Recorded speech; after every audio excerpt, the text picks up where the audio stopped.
The broadcast came through at 3:17 shipboard time, compressed into a tight message bundle that had crossed 43 light-years of contested space. Every ship in the rescue fleet received it simultaneously. Every captain read it. And within 60 seconds, every single one of them made the same decision. All except one. The message was brief, which made it worse. No bureaucratic padding, no diplomatic softening. Just the raw assessment from Fleet Command's Deep Space Surveillance Array, confirmed by 3 separate listening posts along the verge. The border region known as the Silent Expanse had just shifted. The anomaly that had swallowed 17 exploratory vessels over the past 80 years. The one that every navigational database marked with a skull and crossbones symbol that no alien species had ever dared approach had expanded. Not slowly, not predictably. It had surged outward by nearly half a light-year in under 4 hours, and at the leading edge of that surge, the rescue fleet's destination, a disabled civilian transport carrying 912 souls, had just been overtaken. Fleet Command's analysis was unambiguous. The transport was no longer reachable. The anomaly's boundary had already crossed their position, and any ship that attempted to enter that region would face the same fate as every other vessel that had ever crossed the threshold. Complete signal loss within 17 minutes, followed by permanent disappearance. No exceptions, no survivors, no debris. The rescue fleet consisted of 31 ships, 23 human, 8 from 4 allied alien species, all united under the Joint Galactic Rescue Accord. It was the largest coordinated rescue operation in a decade, assembled in less than 48 hours when the transport's distress call first reached civilized space. They had traveled nearly 200 light-years, pushing their drives to the breaking point, desperate to reach the stranded civilians before the anomaly could claim them. And now they were being told to turn back. The fleet's commander, a Vantry admiral named Sorel who had spent 60 years enforcing rescue protocols across 3 galactic arms, issued the retreat order with visible reluctance. His voice over the fleet-wide channel carried the weight of someone making the only logical choice in a universe that offered no good ones. All ships, this is Fleet Command. The rescue mission is terminated effective immediately. The target zone is now classified as unrecoverable. Set course for the extraction point at Ataraxy Station. No vessel is authorized to cross the border under any circumstances. That is a direct order from the Joint Rescue Council. The fleet began to turn. Aboard the human heavy cruiser Last Light, Captain Elias Vaughn read the order on his display, read it twice, and then looked at the navigation plot that showed the transport's last known position, still transmitting a weak automated beacon, still broadcasting its distress signal, still carrying 912 people who had been told help was coming. He looked at the chronometer showing that the anomaly had swallowed them less than 3 hours ago.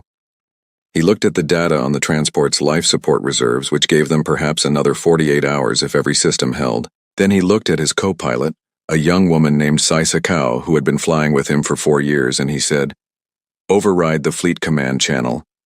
Patch me through to anyone on that transport who can still hear a voice." "Captain," Kao said carefully, "they're past the border. Standard comms won't reach them. Even tight beam, I know what standard comms can do." Vaughn was already working the auxiliary board, pulling up protocols that hadn't been used in 15 years. "We're not using standard comms. We're using the emergency tachyon pulse array, the one that's specifically designed to punch through dimensional interference." Kao stared at him. "That array is rated for 15 seconds of continuous operation before it burns out the entire communications suite, and it requires someone on the receiving end to have a matching decoder, which that transport almost certainly does not have because those decoders were phased out after the war." "They were phased out on new ships," Vaughn said. "The Argo's Hope is an old transport, commissioned 31 years ago, right before the phase-out. She's got the old decoder hardware in her emergency backup system. I checked the registry before we left."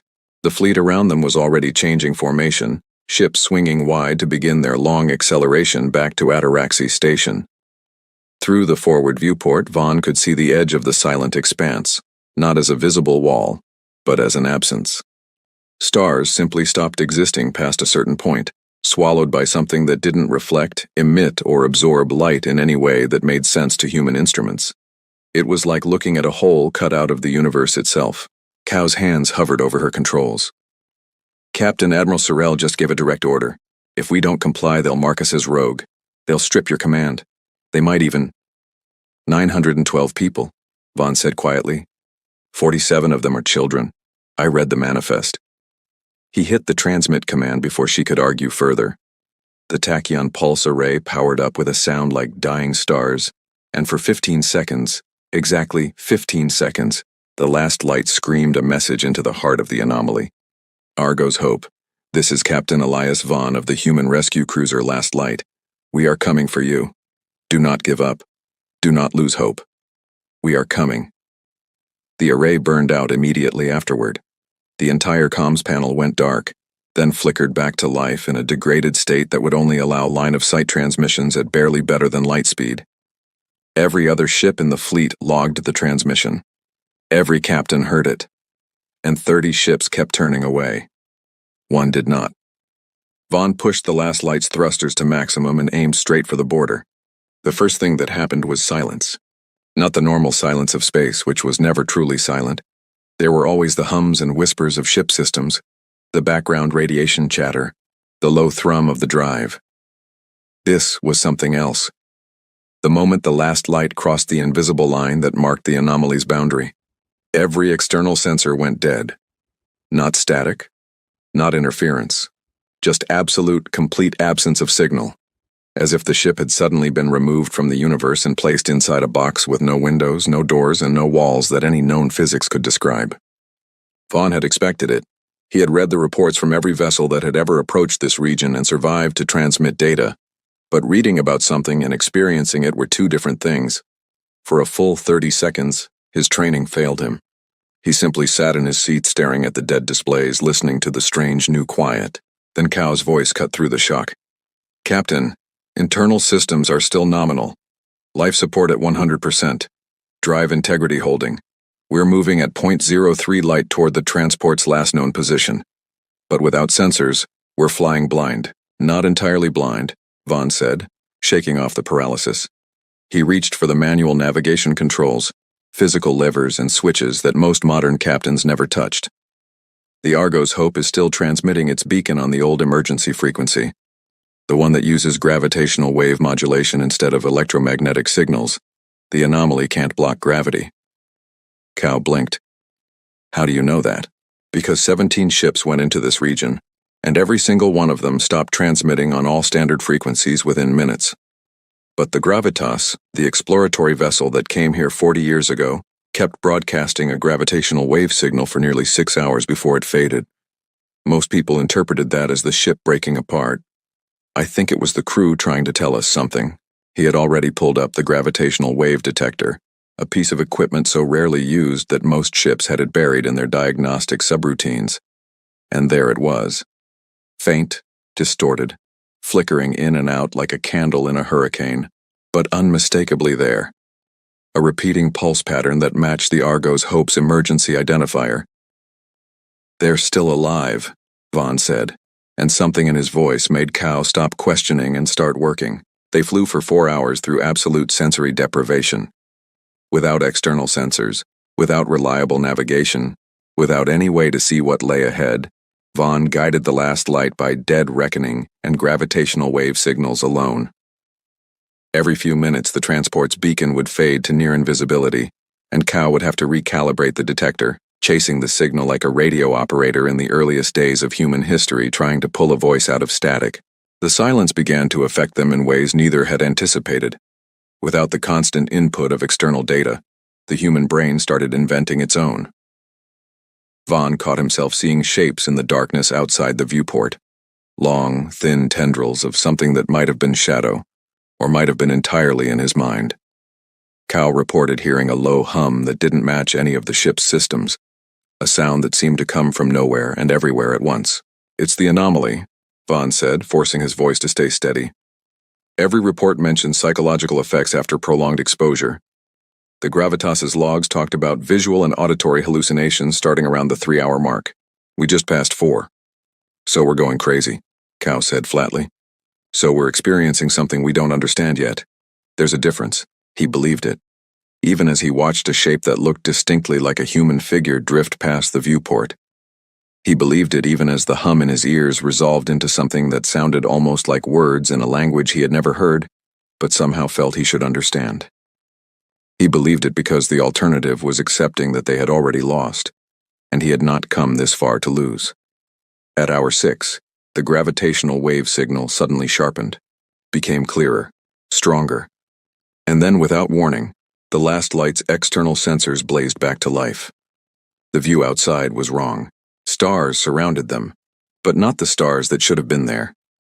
The constellations were unfamiliar, twisted into patterns that human eyes had never seen. And directly ahead, less than 2,000 kilometers away, hung the Argo's Hope, a civilian transport ship designed to carry 1,000 passengers in comfort, now dark and twisted and leaking atmosphere from a dozen breaches. But it was intact. It was there. And according to the sensors that had just started working again, it still had life signs aboard.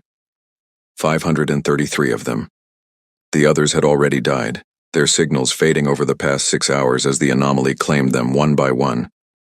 Vaughn didn't pause to celebrate. He was already working the docking protocols, calculating intercept trajectories, running through the emergency transfer procedures he had memorized years ago and never expected to use. Cow, prep the umbilical bridge and the medical evacuation pods. We're going to have to do this fast. I don't know how long the sensors will stay online, and I don't want to be here when they fail again. Captain? Cow said, her voice strange. You need to look at this. She had pulled up a spectral analysis of the space around them. The anomaly, whatever it was, had structure. Not random, not chaotic. It was organized in patterns that reminded Vaughn of something he had seen before. Something from the old records of the first human expeditions beyond the galactic rim. It's a membrane, he said slowly. A boundary between two different sets of physical laws. The ships that crossed it didn't disappear. They just entered a region where physics works differently. Their signals couldn't get back out because the rules for electromagnetic radiation aren't the same on both sides. Then how are we getting a signal out now? Cow asked. Because we're at the center. Look at the pattern. The edges of the anomaly are chaotic, but the deeper you go, the more stable it becomes. We're not at the bottom of a gravity well. We're at the center of a storm, and the storm is calmest at its heart. The Argo's Hope had drifted into the exact center of the anomaly. That was why its beacon had survived. That was why the ship itself was still intact, despite being past the border for nearly 10 hours. And that was why, Vaughn realized with a chill, that had nothing to do with the cabin temperature. The anomaly had expanded so suddenly in the first place. It wasn't random. It was responding to something. Maybe to the transport's presence, maybe to the distress signal, maybe to the fleet's approach. Something had triggered the expansion, and whatever that something was, it was still here, watching, waiting. They didn't have time to figure it out. The docking approach took 47 minutes. 47 minutes of manual flying, of matching velocities with a ship that had no power and no attitude control, of aligning the umbilical bridge while the sensors flickered and died and came back to life in unpredictable cycles. Twice Vaughn had to abort and start over because the anomaly shifted beneath them, changing the local geometry in ways that made his instruments lie. But on the third attempt, the docking clamps engaged, the umbilical bridge extended, and Vaughn was through the airlock before the green light had finished flashing, moving through the dark corridors of the Argo's Hope with a handheld light and a portable oxygen pack, searching for the survivors. He found them in the main passenger section, huddled together in the center of the ship where the hull breaches hadn't reached. 533 faces turned toward him as he emerged from the access corridor, their expressions ranging from disbelief to desperate hope to something that looked almost like fear. A woman in a captain's uniform pushed her way to the front. Her name was Risa Marin, and Vaughn had read her personnel file during the initial approach. 20 years of service on civilian transports. Never lost a passenger. Never even had an incident. Until now. You came, Marin said. Her voice cracked on the second word. The fleet broadcast said no one was coming. They said the rescue was terminated, but you came. The fleet turned around, Vaughn said. I didn't. He looked past her at the passengers, families, children, elderly, wounded. The transport had been hit hard when the anomaly first overtook them, systems failing, gravity fluctuating, atmosphere venting through stress fractures that appeared in the hull like cracks in ice. Marin and her crew had done everything right, sealing off breached sections, conserving power, keeping people alive. But they had been out of options for hours now. "Here's what's going to happen," Vaughn said, pitching his voice to carry to the entire compartment. "My ship is docked to yours. We have an umbilical bridge that can transfer 50 people at a time. We have medical pods for the wounded. We have enough life support for everyone on board, provided we move quickly and don't waste anything. I need you to form an orderly line. Children first, then the injured, then everyone else. Do not push. Do not panic. We have enough time if we work together." A man near the back shouted, "What about the anomaly? The fleet said anyone who crossed the border wouldn't come back. We're past the border. How do we get out?" Vaughn met his eyes. "We find a way. That's what I do." The evacuation began. It was slower than Vaughn had hoped. The transport's internal gravity had been damaged, creating patches of zero-G and high-G that made movement treacherous. The umbilical bridge, designed for perfect docking conditions, kept flexing as the anomaly caused localized space-time distortions. Twice the bridge had to be sealed and repressurized after microfractures appeared in its walls. Twice, Cow on the last light had to fight to keep the docking clamps engaged as the transport shifted on its axis. But the passengers kept coming. Children were passed hand over hand through the corridors. The wounded were carried on makeshift stretchers fashioned from torn seat cushions and seatbelts. A woman in her third trimester of pregnancy was moved with agonizing slowness by 3 crew members who refused to let anyone else touch her. Vaughn stood at the junction point between the 2 ships, directing traffic, making decisions, watching the numbers climb. 100, 200, 300. The transport's life support was failing faster than he had estimated. The air was getting thin, people were starting to struggle for breath. 400, 450. At 480, the anomaly shifted. Vaughn felt it before the sensors registered it. A sudden drop in pressure, a twisting sensation in his inner ear, a moment of complete disorientation that passed as quickly as it came. Then the alarm started screaming. The umbilical bridge had lost integrity. The docking clamps were failing. And something outside the ship was changing the shape of space itself, bending the corridor between the 2 vessels into angles that should not exist. "Everyone through," Vaughn shouted. "Now, run, don't stop." The last 53 survivors sprinted across the bridge as it warped and buckled beneath them. A child fell. A crew member grabbed her, threw her forward. A man tripped and was dragged by 2 others who refused to leave him behind. Vaughn caught the last passenger, a young woman who had been paralyzed by fear, and literally threw her through the last light's airlock. Then he followed, slamming the hatch closed behind him as the umbilical bridge tore away from the hull, shredded by forces that had no name in any human language. The last light's airlock cycled. The interior lights flickered. Cow's voice came over the intercom, tight with fear. "Captain, we have 533 survivors on board. Life support is holding. But we have a bigger problem. The anomaly is collapsing. I don't know how else to describe it. The boundaries are closing in. If we don't get out of here in the next few minutes, we're going to be crushed." Vaughn made it to the cockpit just in time to see the sensors go haywire. The space around them was compressing, folding in on itself, shrinking the pocket of normal physics at the anomaly's center. The last light and the derelict transport behind them were the only things left in a region that was rapidly becoming too small to hold them. "Can we navigate out?" he asked. "Not with the drive," Cow said. "The space-time curvature is too extreme. Any attempt to jump to FTL would tear us apart. But there's another option. The gravitational wave signal from the transport. It's not just a beacon, it's a pattern. A repeating mathematical sequence that I've been tracking for the past hour." She pulled up the data. Vaughn stared at it. Then he stared at it again. The pattern wasn't random. It wasn't a distress signal. It was a key. A sequence of gravitational pulses that, when transmitted at the right frequency and in the right order, created a resonance with the anomaly itself. Someone on the Argo's Hope. Someone who had understood what they were facing. Someone who had known that they might not survive. Had been sending out instructions for escape. "Who?" Vaughn whispered. "Who figured this out?" "I don't know," Cow said. "But they died doing it. The signal stopped transmitting about 2 hours ago. The beacon we've been following was the last part of the pattern. The rest of it was sent earlier while they still had power. Someone on that transport solved the anomaly, and then they sent us the solution before they died." Vaughn didn't have time to mourn. He had the pattern, he had the key, and he had 533 people on his ship who were counting on him to use it. He programmed the gravitational wave transmitter, the only system on the last light that could still communicate with the anomaly, to broadcast the sequence. Then he waited. For a long moment, nothing happened.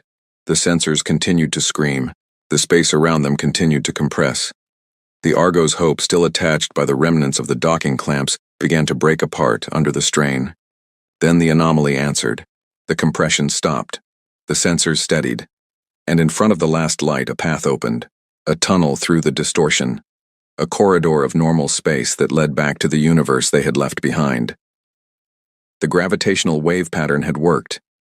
The anomaly, for reasons that Vaughn suspected had more to do with whoever had designed it than with any natural phenomenon, had recognized the key and opened a door. "Punch it," Vaughn said. Cow didn't hesitate. She threw the last light's thrusters to maximum, and the ship shot forward into the tunnel. The journey back took 3 hours. 3 hours of flying through a tube of distorted space that flickered and warped around them, threatening to close at any moment. 3 hours of watching the gravitational wave pattern degrade, hoping it would hold long enough to see them through. 3 hours of feeling the anomaly press against the hull, testing them, probing for weaknesses. And then, without ceremony, they were out. The stars snapped back into their familiar patterns. The sensors came alive with the normal chatter of the galaxy, and on the long-range comms, a voice was waiting for them, Admiral Sorrell's voice, heavy with something that might have been relief or might have been wonder. "Last light, this is Fleet Command. You're alive. Against all odds, you're alive. And your sensors are showing." A pause. A long pause. 533 life signs, you brought them out. "I told you," Vaughn said quietly. "We were coming." The fleet that had turned around was waiting for them at Ataraxi Station. Not 30 ships anymore. The news of the last light's success had brought reinforcements from every sector within transmission range. Medical ships, transport vessels, escort cruisers.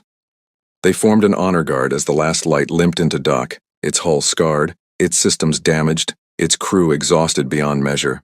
The survivors were taken to medical bays, families were reunited, the dead were mourned. And somewhere in the chaos of that arrival, Vaughn found himself standing alone on the observation deck of Ataraxi Station, looking out at the distant edge of the silent expanse. It was still there, still dark, still waiting, but it was smaller now. The collapse that had nearly crushed the last light had also reduced the anomaly's reach, shrinking its boundaries back to their original size. The expansion had been reversed. The border had been pushed back, and for the first time in 80 years, the galaxy had proof that the silent expanse could be crossed, that the ships that had disappeared weren't necessarily gone forever, that there might be other survivors, still trapped in the heart of the anomaly, still sending signals that no one had learned to hear. Vaughn thought about the unknown person on the Argo's Hope who had solved the anomaly's pattern, who had spent their last hours doing the math, crafting the key, sending the message that would save everyone else, who had died in the dark so that 533 strangers could see the stars again. That was why the fleet had turned around. Because logic said the mission was hopeless. Because probability said the survivors were already dead. Because every rational calculation said to cut losses and retreat. But rationality had never saved anyone. Courage had. Sacrifice had. The stubborn, illogical, utterly human refusal to leave people behind had. Vaughn touched the comm panel at his wrist. "Cow, get me the Argo's Hope's complete passenger manifest. Every name, every background. I want to know who was on that ship. I want to know who sent that signal." "Already on it, Captain," Cow replied. "And Captain, there's something else. The gravitational wave pattern they sent. I've been running simulations. It's not just a key, it's a map of the entire anomaly. Every layer, every boundary, every pocket of stable space inside. There are hundreds of them. And there are other signals buried in the pattern. Older signals, from ships that went in before." Vaughn looked out at the distant darkness and felt something he hadn't expected to feel. Hope. Not the desperate hope of a rescue mission launched against impossible odds. Something deeper. Something that knew, with absolute certainty, that the ships and the people in them were still out there. Still waiting. still sending their own keys into the void, hoping that someone would eventually learn to listen. "We're going back," he said. "Not today, not tomorrow, but we're going back. And this time, we're not going alone." Behind him, the station buzzed with the sounds of recovery and reunion. Families held each other.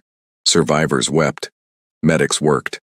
And somewhere in the crowd, a child who had been on the Argo's Hope asked her mother why the nice captain had come for them when everyone else had turned away.